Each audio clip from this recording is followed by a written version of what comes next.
Aquí tienes la traducción completa al español, fiel, sin acortar ni omitir ninguna palabra ni detalle del texto original. Mi nombre es Lacey y tengo 27 años. Nunca imaginé que el día más feliz de mi vida comenzaría con una humillación, resonando a través de un micrófono de iglesia. Pero esa mañana, mientras estaba de pie detrás de las puertas de madera, esperando caminar por el pasillo, ya podía escuchar los susurros extendiéndose por los bancos como un incendio forestal. Mis padres habían insistido en celebrar la ceremonia en su iglesia, el lugar donde crecí cantando himnos y memorizando versículos. Y pensé que tal vez, solo tal vez, significaba que finalmente estaban aceptando mi decisión de casarme con Daniel, un viudo y el hombre más amable que había conocido jamás. En cambio, minutos antes de que comenzara la ceremonia, descubrí que tenían algo más planeado. El santuario estaba lleno, la luz del sol entraba a través de las ventanas de vitrales, los invitados sonreían cortésmente, sin saber que mis padres le habían pedido al pastor que dijera unas palabras antes de que yo entrara. Recuerdo que apreté más fuerte mi ramo mientras mi prima corría hacia la zona de atrás, con el rostro pálido, susurrando que mi padre ya estaba en el púlpito. Al principio, asumí que estaba dando una bendición. Luego escuché mi nombre pronunciado en un tono que apenas reconocí. Frío, decepcionado, performativo. Dijo que me amaba, pero afirmó que estaba cometiendo el mayor error de mi vida. Le dijo a toda la congregación que casarme con un viudo significaba que siempre viviría a la sombra de otra mujer, que estaba tirando mi futuro por la borda y que el pasado de Daniel arruinaría mi vida. Las palabras golpearon más fuerte porque estaban amplificadas, imposibles de escapar, rebotando contra las paredes de la iglesia mientras los invitados se movían incómodos en sus asientos. Mi madre estaba de pie a su lado, asintiendo, con los ojos llenos no de tristeza sino de certeza, como si la vergüenza pública todavía pudiera hacerme cambiar de opinión. Detrás de las puertas, mis manos temblaban. Pero lo que más dolió no fue la ira. Fue la realización de que nunca habían tenido la intención de apoyarme. Querían testigos. Querían presión. Querían que me alejara antes de que comenzaran los votos. Por un momento, consideré correr. No de Daniel, sino de la humillación que me esperaba afuera. Entonces la hija de 6 años de Daniel, Emma, me apretó la mano. Ella había estado coloreando en silencio a mi lado, sin enterarse del drama que se desarrollaba, y levantó la mirada con una confianza inocente que calmó mi corazón acelerado. Me preguntó si todo estaba bien, y me di cuenta de que el amor a veces llega ya cargando cicatrices, ya moldeado por la pérdida, pero aún capaz de construir algo hermoso. La señal musical comenzó a pesar de la tensión, indicando que era hora. Escuché los murmullos creciendo más fuerte mientras las puertas de la iglesia se abrían lentamente, revelando filas de rostros impactados y a mi padre todavía de pie cerca del púlpito. En ese momento, la escena se sintió irreal, casi como los titulares dramáticos que la gente hace clic en línea.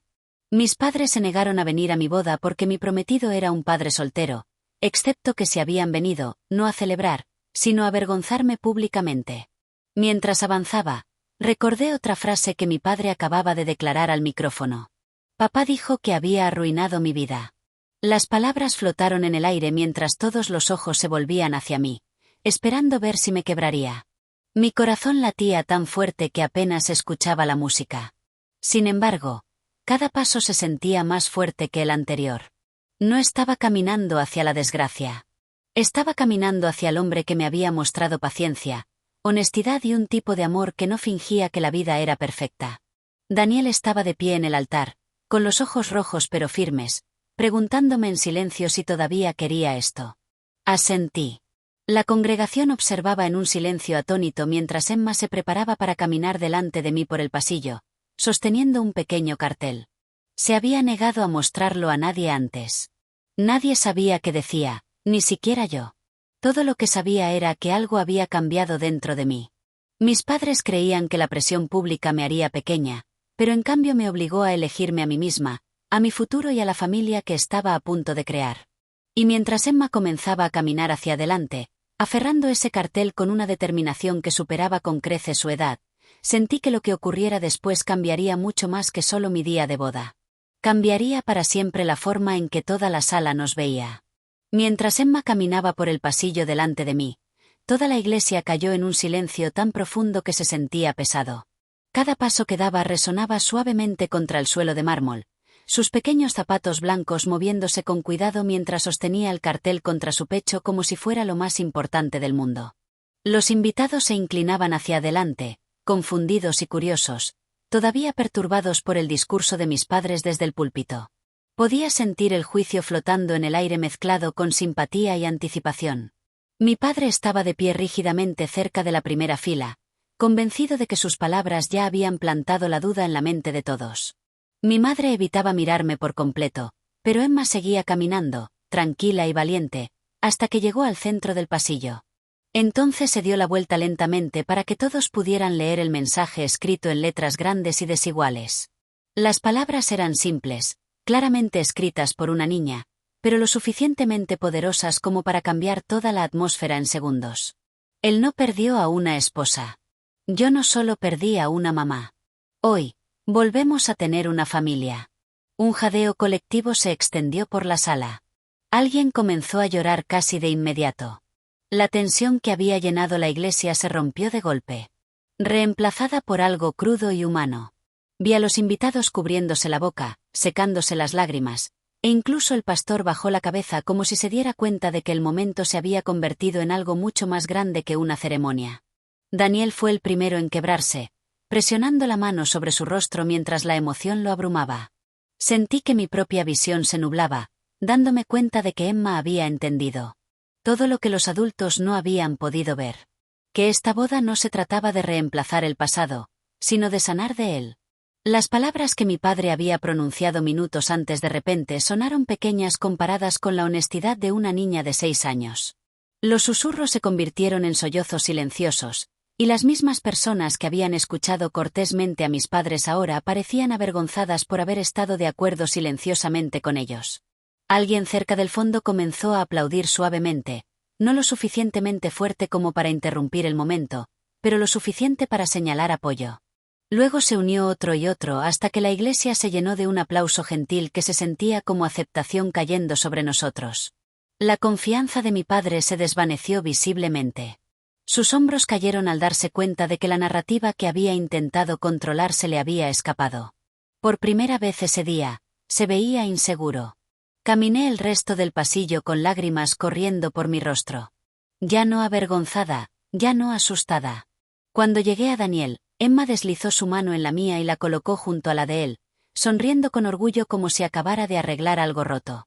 La ceremonia continuó, pero ahora cada palabra se sentía significativa en lugar de tensa. Nuestros votos no eran solo promesas entre dos personas. Eran promesas de reconstruir, de apoyar y de elegir el amor a pesar del juicio. Un invitado grabó discretamente el momento en su teléfono, capturando el cartel de Emma, la reacción de la multitud y la transformación de la sala de la crítica a la compasión. En ese momento no pensé mucho en ello. Estaba demasiado concentrada en el calor que nos rodeaba, en la sensación de que habíamos cruzado una línea invisible de la rechazo a la pertenencia. 2 días después, mientras todavía estábamos en nuestra luna de miel, mi teléfono explotó con notificaciones. El vídeo había sido subido en línea. En 48 horas alcanzó 11 millones de vistas. Llegaron mensajes de extraños de todo el mundo, viudos, padrastros, hijos de familias mezcladas, personas agradeciendo por mostrar una versión diferente del amor a la que la sociedad suele juzgar. Los titulares repitieron el momento una y otra vez. Cuando la sala lo leyó, se derrumbaron llorando. Los amigos me dijeron que el discurso de mis padres apenas se recordaba. De lo que la gente hablaba era del valor de Emma y de la forma en que el amor respondió. Humillación sin ira. Mis padres eventualmente llamaron con voces más bajas de lo que jamás había escuchado, diciendo que no habían entendido hasta que vieron la reacción del mundo. El perdón no ocurrió de inmediato, pero algo se suavizó. Y me di cuenta de que la verdadera victoria no fue la venganza ni la fama viral. Fue mantenerme firme en a quien elegí amar. Ese día me enseñó que a veces el juicio más fuerte se derrumba frente a una verdad simple y que a veces la voz más pequeña lleva el mayor poder. Si esta historia tocó tu corazón y crees que el amor merece ser defendido, sin importar lo que digan los demás, asegúrate de suscribirte al canal para no perderte más historias poderosas como esta. Porque a veces una sola historia puede recordarle a alguien más que no está solo.